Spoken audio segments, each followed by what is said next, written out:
Dio mi potevi, Dio mi potevi, Dio mi potevi, Dio mi potevi, Dio mi potevi, Dio mi potevi, Dio mi potevi, Dio mi potevi, Dio mi potevi, Dio mi potevi, Dio mi potevi, Dio mi potevi, Dio mi potevi. Hi voice students and teachers. You just heard one of my pre-warm-ups, and don't be surprised that for many people will sound probably like a very baritone type of pre-warm-up. As I mentioned before in my videos, pre-warm-ups are very important, and they have to follow the natural voice, and actually the natural voice of today. It's very important. I mentioned that on my video when I was warming up mezzo-soprano, Hazel Burns, and I'm just giving you the example. Now, this example is very flowing, it's very flexible in a way, because you have to just understand. If you start doing exactly the same warm-up as I did, it will be wrong. Because pre-warm-ups, they don't have a very structured ideas. The only idea is to find out where my voice sounds more resonant today, okay?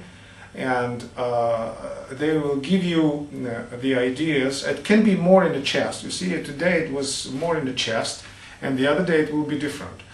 So, but it doesn't mean, and don't be afraid that your voice will turn suddenly into baritone or bass or, you know, mezzo-soprano or anybody else's voice.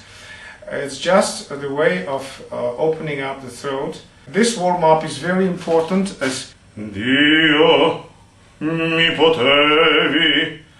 I talked about appoggio articulation. When we sing it with words and we articulate. The articulation can be natural. The natural is very dangerous word in our business. Natural in a sense that the way you speak all the time. But that's not what I mean by natural. Natural means natural to the vocal resonance. So it's very important to find out the points of your voice when it sounds very natural, and then develop it. And when you feel like warm-ups, pre-warm-ups are already done, so you can move to the next step, to the real warming up scales and vocalises. Now, as appoggio, why I chose articulation of Dio mi potevi. Dio mi potevi. You see, it's I will show you how to articulate with appoggio. Appoggio is not articulated here as you naturally speak. Even when I speak right now, I use a little bit of a support. I learned that over time. So I can speak much longer than an average person. It allows me to just speak on the resonance. But let's say when you say the word, let's say the word naturally, Dio mi potevi, Dio mi potevi. You see, the whole energy of Dio mi potevi is not enough to carry it on the operatic stage. If you say it the way you speak, or you try to do it, Dio mi potevi, on forcing your throat, because when you sing, definitely the voice gets larger, bigger, and so your articulation also has to match this type of power. So of course, the way you speak, it will never work. So you have to kind of articulate more intensively in a way. But that's where the devil lies. That's where the problem lies, because if we continue to articulate with natural speaking habits, we will tense our throat, definitely. And appoggio articulation is based on a free throat. And remember, what Beniamino Gili said once. He said about high notes. If you take high notes, make a face of a redneck simpleton or an idiot, whatever you like to understand, so you can really relax, totally relax your face. Otherwise, if you're trying to relax, you will never really relax. So he understood that you have to exaggeratedly relax everything. And then, through this, you basically use the appoggio push from below, rather than articulation here. So rather than saying Dio mi potevi, you say Dio mi potevi. And all energy really comes from the below, from the support. Dio mi potevi scagliar tutti i mali e la miseria della vergogna. And gogna, so you need to make an accent. And if you make an accent on gogna, g, it's gonna kill you.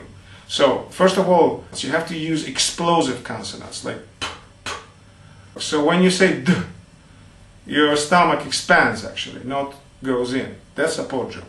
Dio, Dio, Dio, mi potevi, Dio, mi potevi. I will show you close so that you see the movement of the stomach. So put your hand on your stomach, on your belly, and I'm going to say Dio, Dio. You see, my hand goes rather expanding, my stomach goes expanding rather than Dio, Dio. It loses power right away.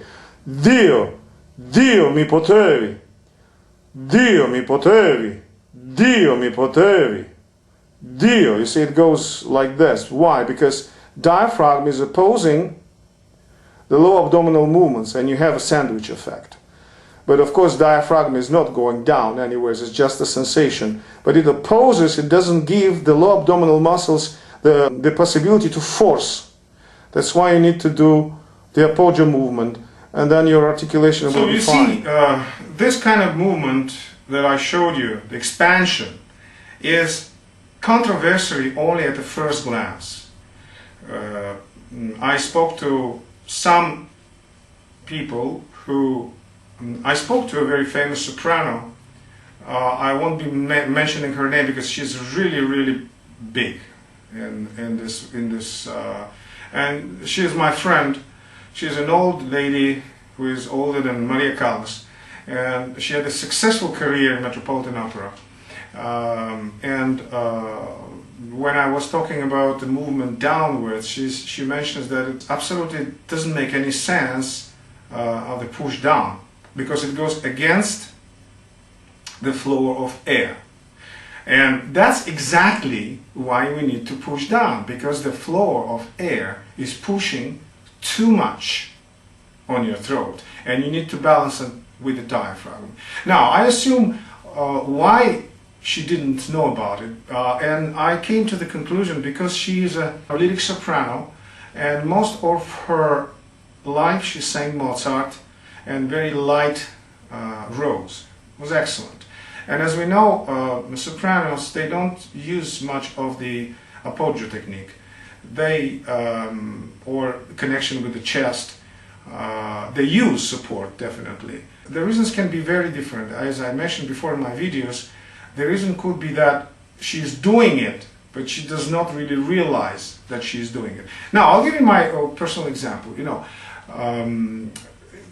when I got smart about singing, you know, I was not smart about singing when I just, you know, left my college and even became an opera singer and opera leading soloist, young soloist in opera house. I was doing everything by the tutorials of my teacher, and subconsciously, many things went subconsciously. It's only after a certain period of time I started realizing certain things, and I tried to check it out. For example, I didn't know about the movement of the larynx at all, and I've read things about larynx that some people say, I'm talking about like 25 years ago, around 25 years ago. They were talking about, some of them were talking about the stable larynx, some were talking about larynx moving up and down naturally and whatever. So this information was coming from singers, from professional singers. So you're very confused because one professional tells you to do that and the other one tells you to do the other thing. And I just make myself a little guinea pig and I try to really experiment on myself.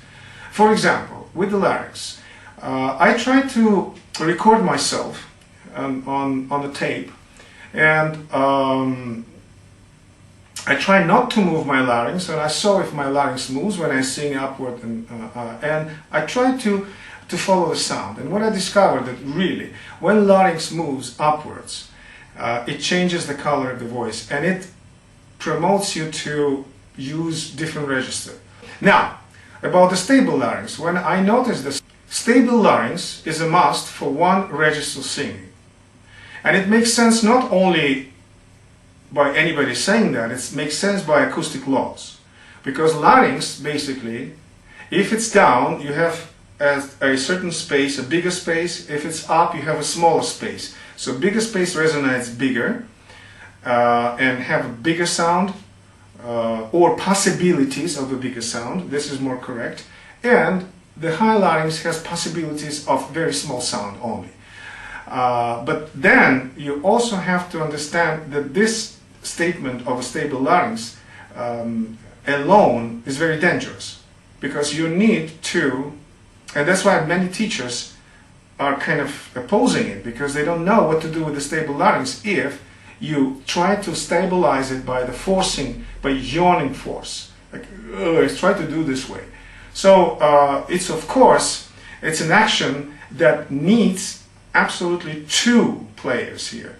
The stable larynx, so the yawn, and according and support of appoggio that does not bring the larynx muscles and the throat muscles into forcing. Because if you just try to keep your larynx stable by yawning and try to get to appoggio area and higher, of course the sound may be maybe one register sound, but you will be still forcing. So this stable larynx should be supported absolutely by appoggio technique, or by dynamic opposition of the diaphragm. I repeat, dynamic opposition of that, not the passive opposition, but dynamic opposition of the diaphragm. That's all for today. Thank you very much and see you next time.